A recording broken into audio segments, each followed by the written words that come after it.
Oke. Oke, Ahmad Z. Baik. Menurut Al-Quran surat Yusuf ayat yang kedua. Bang, Anda membunyikan suara yang lain kah? Karena balik lagi ke saya loh. Oh, bentar. Nah, udah. Oke. Lanjut, Bang. Baik. Di dalam Quran surat Yusuf ayat yang kedua dikatakan Inna anzalnahu Qur'anan Arabian la'alakum taqilun. Yang artinya sesungguhnya kami menurunkan Al-Quran tersebut dengan berbahasa Arab supaya kamu memahaminya. Jadi tujuan daripada Quran itu bahasa Arab supaya orang itu faham. Betul? Betul? Iya. Oke. Betul. Apa arti Yasin menurut orang Arab? Silakan. Yasin. Udin, Yasin lah. Gimana sih Anda ini? Ya Yasin lah, orang ditanya Yasin kok. Gimana? Yasin itu, Bang Edis. Yasin itu hanya Allah yang mengetahui aksen katanya. Hanya Allah yang tahu.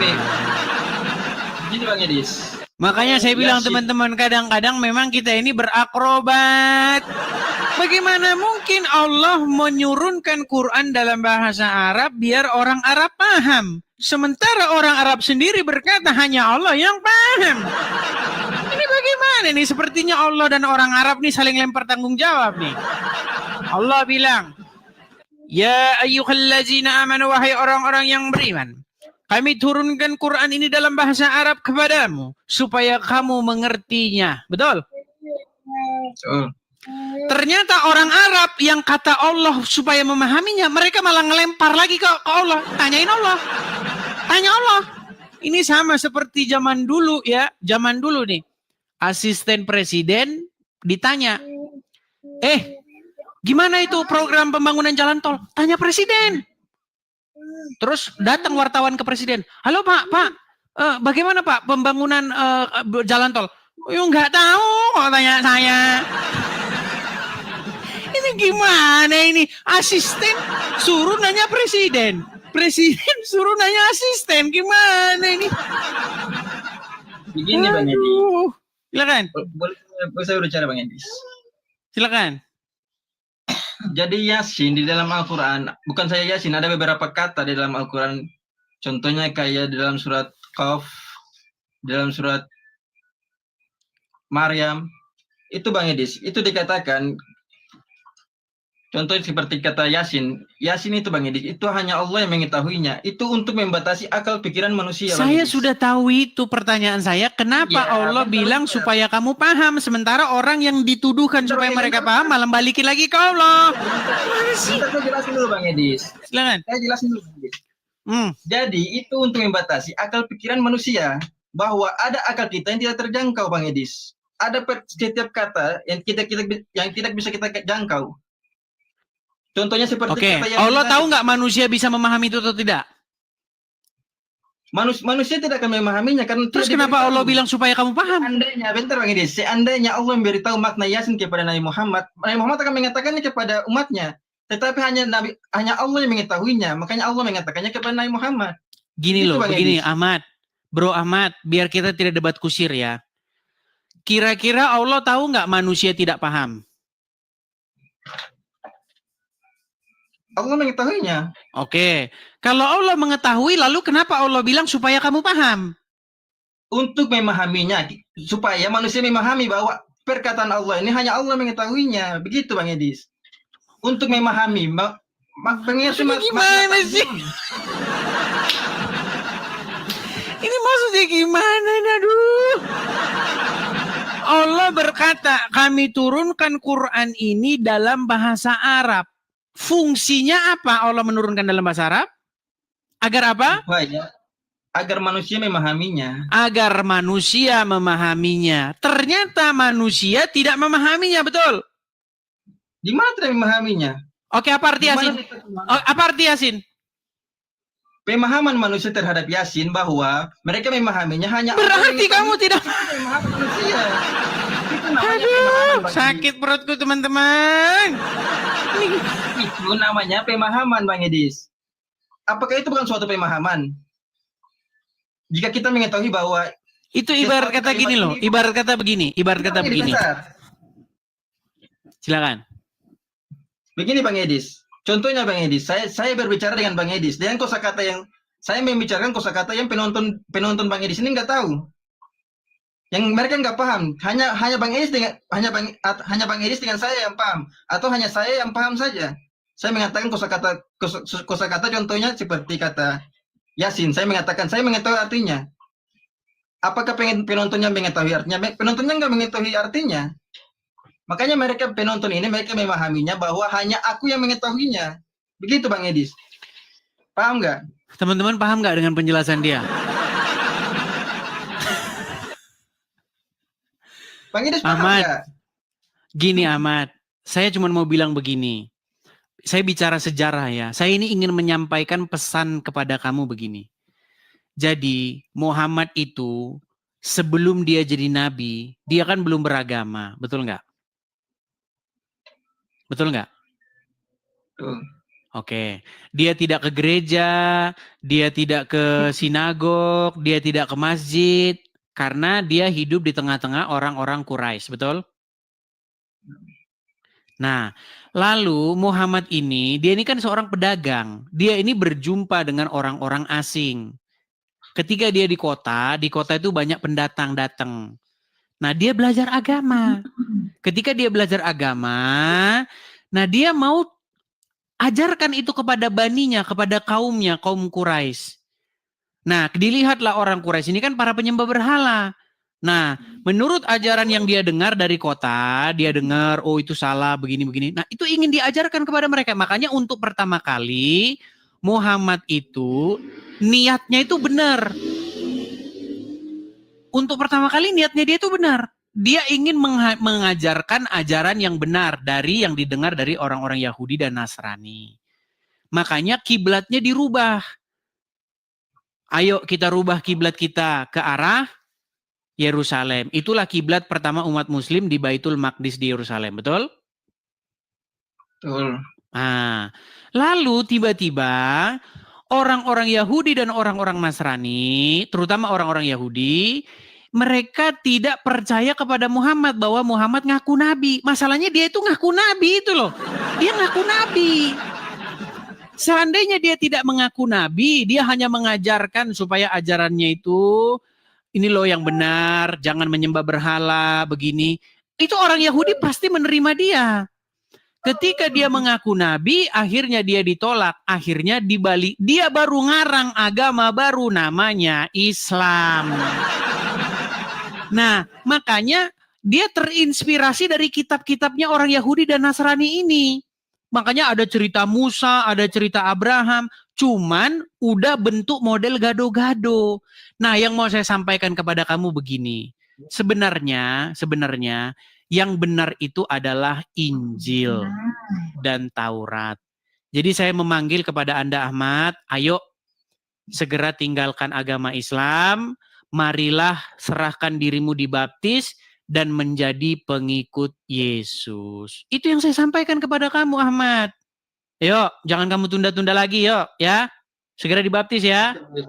Boleh saya bicara, Bang Edis? Silakan. Bang Edis mengatakan bahwa Nabi Muhammad belajar agama ya, diajarkan agama. Al-Quran. Itu di mana datanya Bang Edis? Iya, diajarkan Al-Quran. Itu siapa yang mengajarkannya itu Bang Edis? Quran surat An-Nahl ayat 103. Silakan dibaca. Bentar ya. Bentar Bang Edis. Quran surat An-Nahl ayat berapa? An-Nahl 103. Silakan. Bentar ya. Quran surat An-Nahl ayat 103.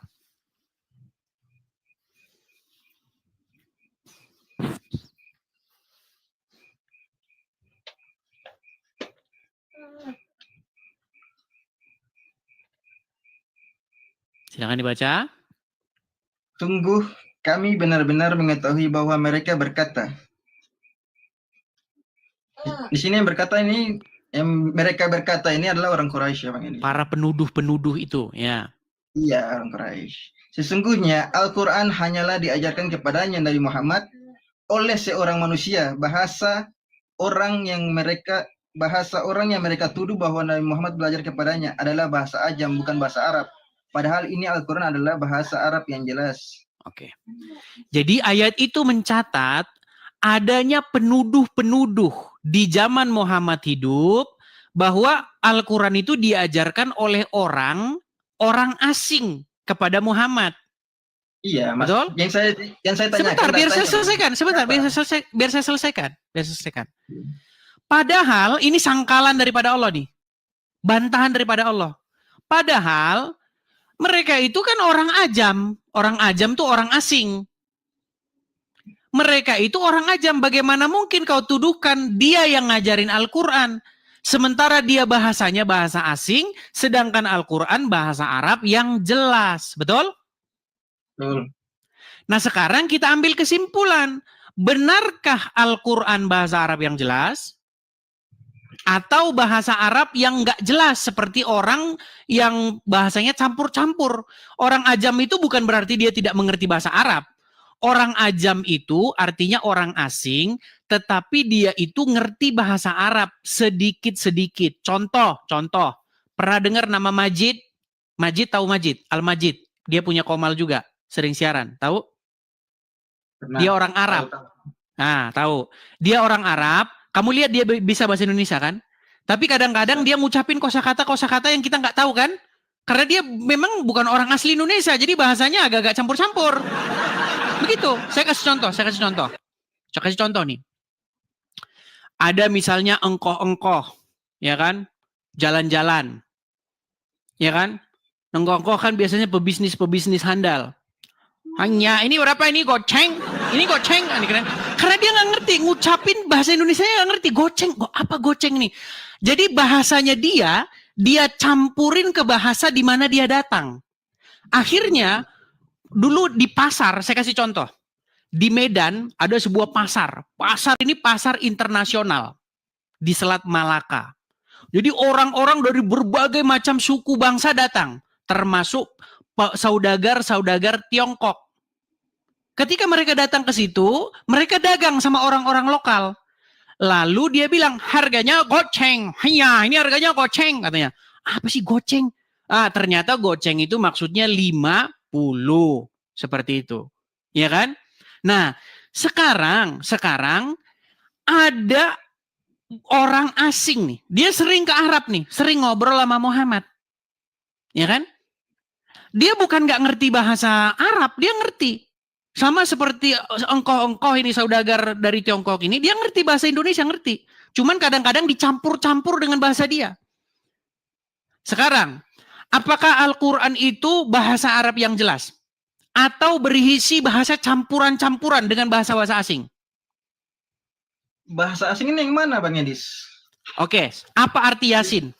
Saya tanya. Tadi kan sudah dijelaskan Bang Edis. Apa Yasin? Sudah dijelaskan tadi. Apa? Bahwa hanya Allah yang mengetahuinya. Berarti bagaimana mungkin kamu katakan bahasa Arab yang jelas? Kalau bahasa Arab yang jelas, artinya orang-orang Arab, penutur bahasa Arab tahu, betul? Tahu gimana Bang Edis? Alamak, susah. Ya, sorry. Maksud saya goceng itu maksudnya 5.000. Kalau gocap 50. Sorry. Kadang-kadang ada slip of tongue ya. Gini Bang Edis. Begini aja. Tenang, gini. Biar saya jelaskan. Ketika orang Arab itu berbahasa Arab, ada nggak kosakata bahasa Arab yang tidak ada artinya? Bahasa Arab itu Bang Edis, ada banyak jenis Bang Edis. Ada bahasa Arab klasik. Bukan itu Adam yang saya katakan kepadamu. Ahmad. Ada Bentar, tidak Edis, kosakata bahasa Arab yang nggak ada artinya? Kalau kosakata bahasa Arab yang nggak ada artinya banyak Bang Edis. Kosakata Arab yang nggak ada artinya banyak. Coba sebutin satu kosakata bahasa Arab yang nggak ada artinya. Coba sebutin satu.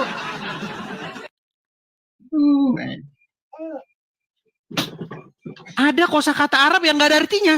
Terus buat apa dipakai? Bukan cuman bahasa Arab aja, Ahmad. Gini, di dunia ini ada banyak sekali bahasa. Bahasa Batak, bahasa Jawa, bahasa Indonesia, bahasa Tionghoa, bahasa Mandarin, bahasa Jepang, bahasa Inggris. Semua bahasa di muka bumi ini tidak ada satupun kosakata yang nggak ada artinya. Nggak ada satupun. Sebutin bahasa Indonesia, kosakata bahasa Indonesia yang nggak ada maknanya. Sebutin satu. Kalau ada saya lompat dari Monas. Sebutin satu. Coba sebutin. Satu, sebutin apa? Sorry Bang Edis, bukan artinya tapi maknanya Bang Edis, makna. Iya, sebutin satu kosakata bahasa Indonesia yang nggak punya makna. Apa? Satu kosakata bahasa Indonesia. Maksud saya bahasa Arab, bukan bahasa Indonesia, bahasa Arab. Mau bahasa Arab, mau bahasa Inggris, sebutkan satu kosakata yang nggak ada gunanya, nggak ada maknanya. Coba apa? Bahasa Indonesia dengan bahasa Arab. Yang nggak ada makna. Aduh, lama-lama saya jungkir balik juga nanti di pasir-pasir itu. Ini gimana? Ahmad, gimana sih kita mau ngobrol ini, Ahmad? Gini loh, setiap bahasa, setiap suku bangsa, ya kan, setiap ras, mereka punya bahasanya sendiri. Dan setiap bahasa, setiap kosakata itu tidak ada satupun yang nggak ada maknanya. Kalau dia nggak ada makna, itu tidak disebut kosakata. Contoh misalnya, aku, itu nggak bisa disebut kosakata karena nggak ada maknanya. Tungkriung, apa arti tungkriung? Nggak ada. Jadi setiap kosakata itu ada maknanya. Bahkan kata anu, tahu anu, itu ada artinya, ada maknanya. Apa artinya Bang Edis? Apa maknanya? Baik, itu? kita kasih anu. Kita kasih contoh, anu itu apa? Bahkan kata anu aja ada artinya. Anu adalah. Saya kasih contoh. Anu, perhatikan. Anu, ya, adalah, sebentar, definisi. Anu adalah kata tunjuk untuk menggantikan nama atau benda yang belum jelas atau terlupa, atau untuk sesuatu yang tidak disebutkan namanya. Itu anu. Coba, ada kan artinya? Ada artinya. Gimana? Maknanya apa? Menunjuk apa itu? Menunjuk apa? Ya, maknanya itu adalah kosakata ganti yang digunakan untuk menggantikan sesuatu yang kata tunjuk untuk menggantikan nama orang atau benda yang belum atau yang tidak jelas atau yang terlupa atau sesuatu yang tidak disebutkan namanya. Dalam bahasa Batak ini artinya adonang. Ada. Loh, kata anu itu kalau diterjemahkan dalam bahasa Batak nggak ada. Siapa? Si adonang katanya. Adonang. Apa adonang? Adonang itu ya anu namanya. Nah sekarang gini. Yang mau saya tanya sama kamu, kalau bahasa Arabnya fulan, anu itu ada, fulan, si fulan katanya. Nah sekarang tidak ada satu kosakata pun di muka bumi ini yang nggak ada artinya. Pertanyaan saya sama kamu, Al-Quran adalah bahasa Arab, betul? Betul, berbahasa Arab. Apa arti Yasin? Silakan. Tadi kan saya sudah jelaskan Bang Edis. Bang Edis mengatakan bahwa, Bang Edis kan tadi mengatakan bahwa ya Nabi Muhammad diajarkan oleh orang asing tentang Al-Quran. Makanya bisa ada makna-makna kata-kata yang tidak bermakna kan, seperti Yasin yang tidak diketahui artinya kan. Sekarang begini Bang Edis. Menurut orang Arab apa arti Yasin? Iya bentar. Begini Bang Edis. Kalau narasi Bang Edis seperti tadi bahwa mengatakan bahwa Nabi Muhammad diajarkan oleh orang asing, tolong Bang Edis kasih data siapa orang asing yang mengajarkan Nabi Muhammad tentang Al-Quran. Baik, coba Bang Edis. Saya akan tunjukkan siapa orang asing tersebut yang mengajarkan Muhammad ya. Di dalam surat An-Nahl ayat 103 tafsir Ibnu Katsir terjemahan ya. Saya akan bacakan ya. Saya balikkan dulu kamera saya. Kita sabar ya teman-teman yang ngajarin orang Islam. Karena semakin banyak saya ajarin nanti mereka, oh iya benar, memang benar kok kata Bang Idis nih, memang Islam ini harus ditinggalin. Baik. Aduh, ya challenging ya teman-teman ya. Oke. Ini adalah tafsir surat An-Nahl ayat 103. Kira-kira mau saya bacakan saja atau saya tampilkan begini? Oke, saya bacakan saja ya.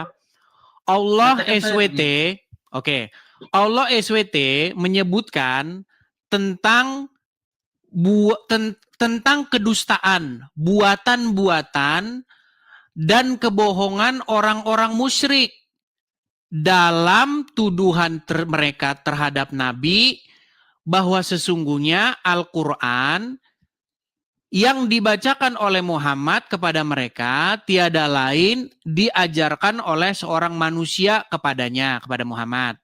Lalu mereka saya bacakan aja ya. Saya bacakan aja. Duh, bentar. Bacakan aja, Bang Idis. Oke. Saya balikan kamera saya balikan. Nih. Oke.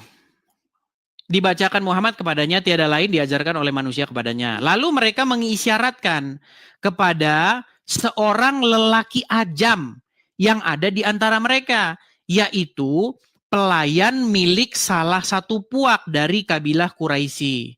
Lelaki itu seorang pedagang yang sering menjajakan barang-barangnya di Safa. Ada kalanya Rasulullah duduk-duduk dan berbincang-bincang dengannya mengenai sesuatu hal. Padahal orang tersebut berbahasa ajam, tidak mengetahui bahasa Arab atau hanya mengetahui sedikit bahasa Arab. Menyangkut keperluannya yang darurat untuk berkomunikasi. Karena itulah Allah membantah tuduhan tersebut dengan mengatakan, padahal orang yang mereka tuduhkan bahwa Rasulullah belajar kepadanya adalah bahasa ajam, sedangkan Al-Quran adalah bahasa Arab yang terang. Dengan kata lain, mana mungkin Al-Quran yang bahasa Arabnya sangat fasih, berparamas sastra tinggi, dan mengandung makna-makna yang sempurna lagi mencakup segalanya, yang menjadikannya jauh lebih sempurna daripada makna-makna yang terkandung dalam semua kitab yang diturunkan Bani Israel, merupakan buah dari pelajaran yang diterimanya dari orang asing. Bagaimana mungkin itu? Sedangkan orang asing itu aja bahasa Arabnya belepotan. Bagaimana dia mau mengajarin bahasa Arab yang sastra tinggi? Ini tuduhan Al-Quran nih, ya kan? Nah, makanya Al-Quran berkata, nih, diriwayatkan dari yang lain. Hal yang sama telah diriwayatkan juga oleh Abdullah ibnu Katsir dari Ikrimah dan Qatadah. Disebutkan bahwa nama budak itu adalah Yaizi. Ibnu Jarir mengatakan, telah menceritakan kepada kamu Ibnu Muhammad At-Tusi telah menceritakan kepada kami Abu Amir, bla bla bla bla bla ya, dari Ibnu Abbas mengatakan bahwa Rasulullah pernah mengajarkan kepada seorang penyanyi di Mekah. Namanya Bal'am. Padahal dia berbahasa ajam. Nah, orang-orang musyrik melihat Rasulullah itu sering mengunjungi dia. Lalu mereka mengatakan, sesungguhnya Al-Quran ini diajari oleh Bal'am. Maka Allah menurunkan ayatnya, sesungguhnya kami, bagaimana padahal orang yang mereka tuduhkan bahwa Muhammad belajar kepadanya adalah bahasa ajam, sedangkan Al-Quran adalah bahasa Arab yang jelas. Ad-Dahak Ibnu Muzai mengatakan bahwa budak lelaki tersebut adalah Salman Al-Farisi. Dan seterusnya dan seterusnya. Ini banyak nih. Jadi riwayat-riwayat mengatakan Muhammad itu sering kongko-kongko, nongkrong-nongkrong sama orang-orang Nasrani, orang asing. Karena nggak ada orang Quraisy yang beragama Nasrani. Orang Nasrani itu pasti orang luar. Nah, mereka sering main ke Mekah, Madinah, ketemu dengan Muhammad. Muhammad diajarinlah Injil. Dari situ sebenarnya Quran itu asal usulnya, Ahmad. Itu kan tuduhan, Pak Edis. Iya, tetapi tuduhan itu benar. Gini, tetapi tuduhan itu benar. Karena apa? Karena Al-Quran terbukti tidak berbahasa Arab yang jelas. Itu. Gimana? Itu kan tuduhan, Bang Edis. Di situ kan tuduhan bahwa Nabi Muhammad belajar dikatakan kepada penyanyi, dikatakan kepada orang Yahudi, budak orang Yahudi. Itu kan tuduhan. Makanya Allah membantahnya. Oke, dibantah dengan kata-kata apa? Ada bukti. Bantahannya Tidak ada- apa? Dibantahkan dengan surat An-Nahl ayat 103 tadi. Apa isi bantahannya? Kan dalam surat An-Nahl tadi Bang Edis, ayat 103 tadi. Dan sesungguhnya kami mengetahui bahwa mereka berkata sesungguhnya Al-Quran itu diajarkan oleh manusia kepada Muhammad. Padahal bahasa orang yang mereka tuduhkan bahwa Muhammad belajar kepadanya bahasa ajam, sedangkan Al-Quran adalah bahasa Arab yang terang. Jadi Allah Oke. membantahnya. Oke, bantahannya adalah Quran ini kan bahasa Arab yang jelas, betul? Betul Bang Edis. Oke, ternyata saya tanya sama kamu, apa arti Yasin? Yasin itu Bang Edis. Sekarang Bang Edis, kalau dikatakan bahasa ajam, coba. Terus apa arti Yasin kalau Quran tuh bahasa Arab yang jelas? Gini loh. Gini Bang Edis. Sebentar, gini, tenang. Shh, gini. Saya baca selembar surat. Oke ya, saya guru nih, guru SD. Oke, murid saya tidak masuk sekolah. Oke, terus saya nerima surat izin. Oke, saya guru di Bali. Saya lagi ngajar. Kemudian murid-murid saya, karena kebanyakan mereka itu lahir di Bali, jadi mereka bahasa Indonesianya fasih. Coba dibisukan dulu karena balik lagi ke sini. Udah, enggak ada. Oke. Saya seorang guru SD di Bali. Kemudian murid-murid saya itu saya kenal, mereka ini bahasa Arab jelas, bahasa Indonesia jelas banget karena lahir di sini. Nah, ada anak murid saya ini, bapaknya bule, ibunya orang Indonesia, ya kan? Saya nerima surat. Nerima surat saya. Kok suratnya kayak begini, campur-campur bahasanya. Saya tidak masuk sekolah, Ibu, saya tidak masuk sekolah dikarenakan I'm sick. I'm sick.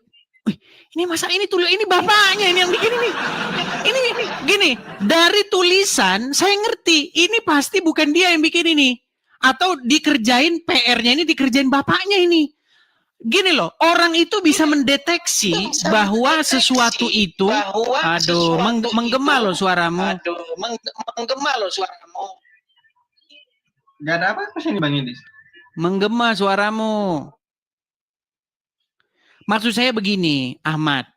Seseorang itu sudah mencurigai. Saya bisukan saja dari sini. Ya, kamu sudah mulai menyalakan itu biar kan. Gini. Jadi teman-teman, ketika orang-orang membaca Al-Quran, mereka sudah tahu nih, ini bikinan orang asing, ini bahasanya nggak jelas begini. Sama seperti saya seorang guru. Ketika saya tahu murid saya itu ngerjain sendiri atau dikerjain bapaknya, saya tahu. Ini orang kok bahasanya campur-campur ini. Ini pasti bapaknya yang bikin. Saya tahu bapaknya dia ini bule ini. Makanya bahasanya campur-campur kayak begini. Ada bahasa-bahasa yang bukan bahasa Indonesia di dalamnya. Ketika saya mengklaim bahwa syair, anak ini kan saya suruh bikin tugas membuat syair, membuat puisi. Tetapi puisinya dia itu mengandung bahasa-bahasa lain. Aku merindukan engkau seperti seorang penguk merindukan moon. Moon merindukan moon. Ini maksudnya ingin merindukan bulan, tapi dibikin merindukan moon. Dari sini saya tahu ini yang bikin bukan orang Indonesia, ini yang bikin orang belajar bahasa Indonesia. Makanya di dalam Al-Quran terkandung kosakata asing, bikinan orang yang ngarang tersebut. Kalau kamu tidak percaya, coba suruh orang Arab mengartikan apa itu Yasin. Silakan. Bang Edis mengatakan bahwa ini bikinan orang asing, bahasa campuran dari bahasa asing ya, bahasa ajam ya. Sekarang Bang Edis, daerah mana, bahasa mana yang bisa mengartikan tentang Yasin? Coba diartikan. Iya makanya itu, bahasa apa itu Yasin itu? Nah, makanya kalau Bang Edis menganalogikan tentang tadi, seorang anak mengatakan bahwa merindukan moon bisa diartikan Bang Edis. Nah, pertanyaan bagus. Bahasa Inggris artinya bulan. Pertanyaan bagus. Coba Bang Edis. Pertanyaan bagus. Baik. Baik. Jadi kuat dugaan teman-teman. di dalam Al-Quran itu terdapat bahasa-bahasa yang kalau masih ketemu bahasa aslinya, ada juga yang ditelusuri, ternyata tidak ditemukan bahasa aslinya. Saya mau kasih tahu sama kamu apa itu sin. Bentar ya. Saya akan tunjuk sama kamu. Sabar. Saya balikan kamera saya ya. Apa itu sin? Baik. Oke. Apa itu sin? Sebentar. Nah, sin ternyata itu adalah nama dewa untuk merujuk kepada bulan. Dewa bulan. Nih. Dan kenapa Muslim sampai sekarang itu pakai simbol ini? Ya karena memang pada mulanya asal muasalnya orang Islam itu atau agama Muhammad itu ya memang penyembah bulan. Yasin, ya itu bahasa Arabnya wahai. Misalnya, ya ayyuhallazina amanu, wahai orang-orang yang beriman. Ya Ahmad, maksudnya wahai Ahmad. Jadi Yasin itu maksudnya wahai sin, wahai sang dewa bulan. Itu artinya. Nih, sin. Ini jelas nih. Lu, kamu tidak percaya kepada saya ya. Nih. Aduh, sebentar. Ini kok beda warna ya. Nih, kelihatan? Nih, sin. Kelihatan ini sin. Dalam sebuah mitologi, ya hasil penelitian secara akademis, ya ilmiah, penemuan-penemuan artefak, penemuan-penemuan inskripsi, sin itu selalu merujuk kepada sebuah dewa di Timur Tengah, yaitu dewa bulan. Karena apa? Karena orang-orang Arab itu kalau siang panas. Jadi mereka itu bisa berjalan di malam hari kalau ada bulan. Makanya mereka bulan itu membawa rahmat. Gitu loh. Makanya mereka memberikan doa dan persembahan mereka kepada sang bulan tersebut. Karena begini, kenapa mereka itu nyembah dewa? Gini, biar saya kasih tahu. Jadi orang manusia kalau gini, saya balikin dulu kamera saya. Saya itu juga belajar asal usul manusia mencari Tuhan. Makanya Tuhan-Tuhan di setiap suku bangsa itu beda-beda. Makanya ada ribuan Tuhan-Tuhan di muka bumi ini. Saya kasih contoh, di negara-negara dingin, saya kasih contoh Jepang. Jepang itu negara yang sangat dingin, musim panas itu sedikit sekali. Saya pernah ke Jepang, tiap hari kerjanya kedinginan. Ya kan? Nah, Jepang, mereka itu mempunyai simbol matahari. Karena apa? Karena matahari itu begitu bermaknanya di situ.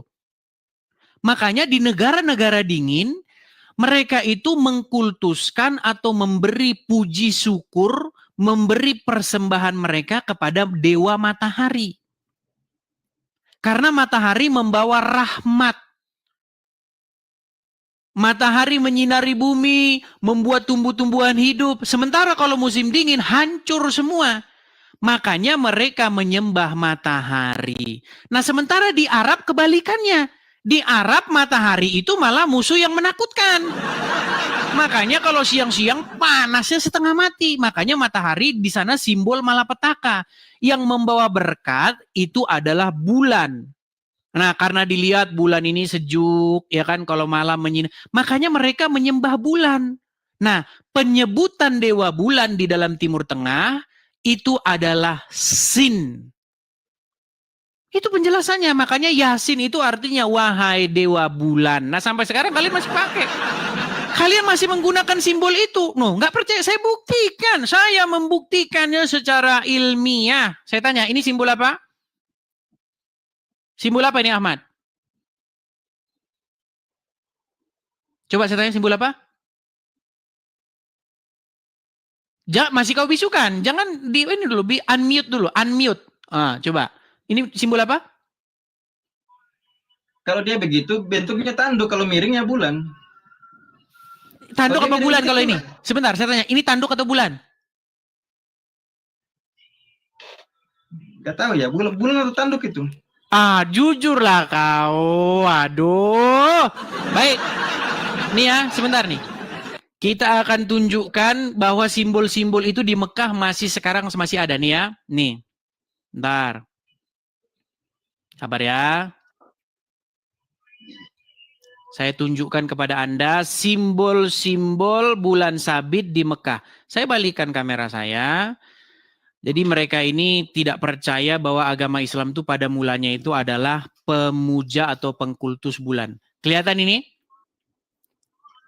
Ini simbol gereja atau simbol masjid?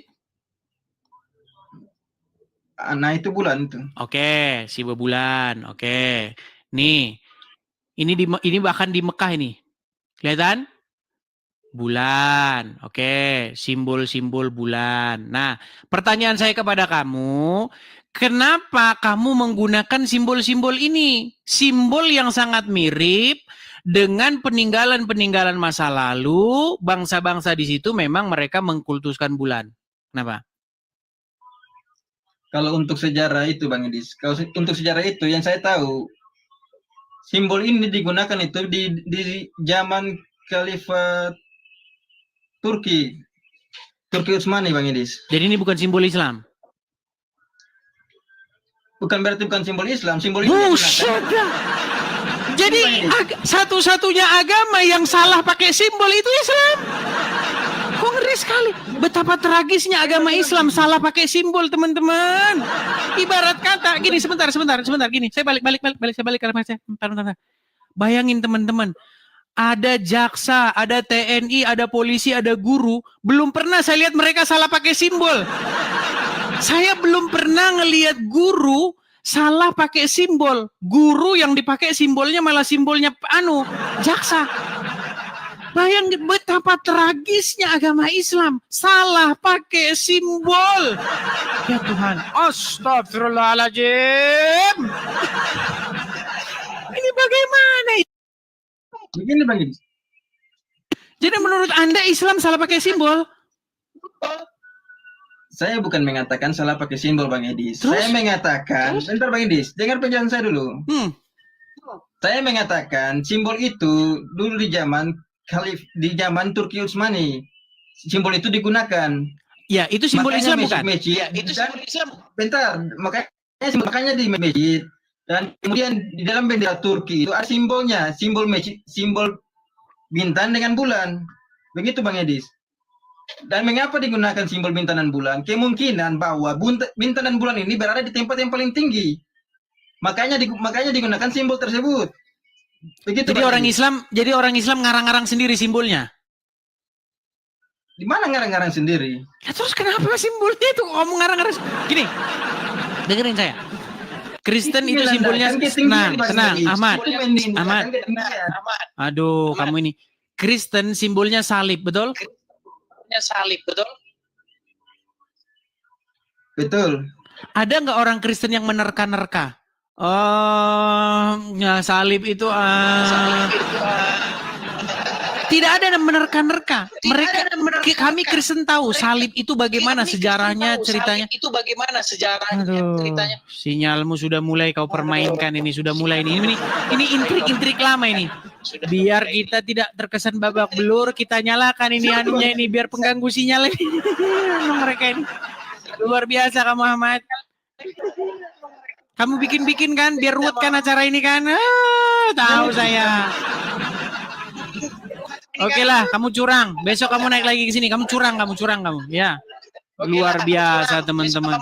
Bayangkan teman-teman ada agama pakai simbol salah. Bagaimana mungkin ibarat kata gini, kamu misalnya seorang polisi. Terus kamu pakai simbolnya guru. Berat saudara-saudara. Bagaimana mungkin ini terjadi? Aduh, luar biasa teman-teman. Oke teman-teman, ini banyak sekali muslim yang mau naik. Ini ada Khairil, Migran, dan lain sebagainya. Makanya kalau naik teman-teman jangan malam-malam. Yang muslim-muslim follow saya nih. Kalian kalau naik malam-malam ya susah kebagian. Ini sudah jam 11 nih. Gimana teman-teman? Rehat ya. Capek juga saya teman-teman. Udah jam berapa nih teman-teman? Tuh, sudah hampir 3 jam loh saya teman-teman ya. Rehat ya teman-teman ya. Rehat. Satu lagi katanya. Capek saya. Rehat dulu ya, rehat dulu lah teman-teman. Ya teman-teman. Oke, teman-teman, kita rehat dulu, besok kita lanjut lagi. Sekali lagi teman-teman ya, saya mengumumkan kepada saudara-saudaraku dalam Tuhan Yesus, teman-teman sekalian, support ya teman-teman ya, apologet seperti ini, teman-teman yang mereka memberikan pertanyaan kepada kita, mereka suka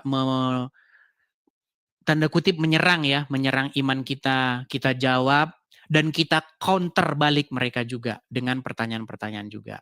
Nah, teman-teman support ya apologet seperti ini. Ini juga salah satu bidang ya, salah satu ada yang orang berkhotbah, bidangnya ini kalau saya bidangnya berapologetika seperti itu ya. Jadi teman-teman kita ada program kita seperti teman-teman ketahui, program kita itu mendirikan rumah apologet. Jadi kalau teman-teman tergerak hati, teman-teman bisa ikut berpartisipasi teman-teman karena kita ada program untuk kolekte pembangunan atau persembahan pembangunan rumah apologet di yang tertera di layar. Kalau teman-teman ada berkat, teman-teman silahkan tangkap layarnya, cekrek begitu. Besok kalau teman-teman ada berkat berlebih bisa support juga, ikut berpartisipasi. Begitu ya teman-teman ya, silakan tangkap layarnya. Digeser dulu ke kiri teman-teman biar tulisan-tulisan itu hilang, begitu. Teman-teman sekali lagi saya umumkan hati-hati juga dengan yang namanya penipuan-penipuan karena banyak di luar sana orang bikin akun Edis TV begitu ya, tetapi ternyata dia ngirim-ngirim pesan, minta-minta duit begitu ya, terus suruh ngirim ke rekening lain, itu hati-hati teman-teman. Karena banyak sekali yang sudah menjadi korbannya begitu. Ya, ingat teman-teman kalau teman-teman mau mensupport saya, pastikan penerimanya itu adalah Edis begitu. Nah, segala informasi tentang saya teman-teman, saya tautkan di profil. Jadi silakan teman-teman mampir ke profil. Di profil itu ada info tentang saya, terus Anda klik saja di situ ada semua. Facebook saya, TikTok yang asli, YouTube yang asli, semua ada di situ. Ya, begitu teman-teman. Oke, saya rasa itu saja teman-teman. Kurang lebihnya mohon maaf. Selamat beristirahat. Tuhan Yesus memberkati. Sampai ketemu. Makasih teman-teman semua. Bang Tobias, Bang Jiti, semua teman-teman. Tidak bisa saya sebut namanya satu-satu. Kak Mika, terima kasih Kak Mika. Ya, Kak Ceki, terima kasih. Ya, semua saya ucapkan makasih semuanya. Tidak bisa saya sebutkan satu-satu. Sampai ketemu lagi teman-teman. Selamat malam. Selamat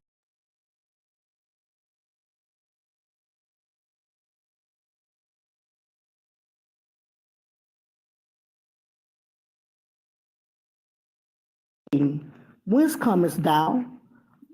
Then Satan answered the Lord and said, From going